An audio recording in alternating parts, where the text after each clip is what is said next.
Hi guys, and welcome back to 1-2 Tax. In our previous video we went through tax thresholds and whether you are liable to pay tax.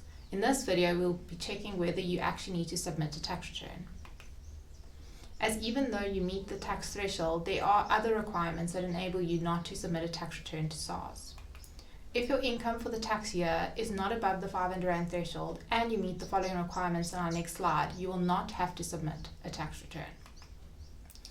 The first requirement is if you're earning remuneration from one employer or one source, that you're not receiving any car or travel allowance, that your pay as you earn has been deducted or withheld from your employer, that you're not earning any other additional income over and above your remuneration, that your interest does not exceed the interest thresholds, and that you're not claiming any other deductions such as travel.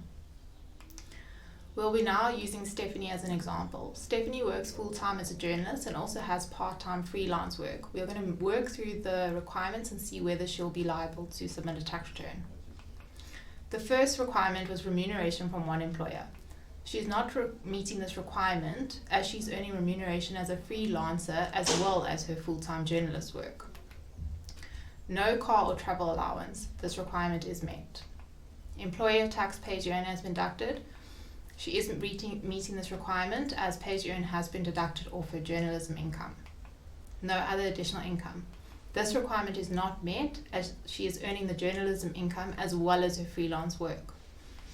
Interest does not exceed thresholds. This requirement has been met, and no other deductions. We are happy that this requirement has been met. Overall, Stephanie is not a happy person, not a happy chappy, as she now has to submit a tax return to SARS.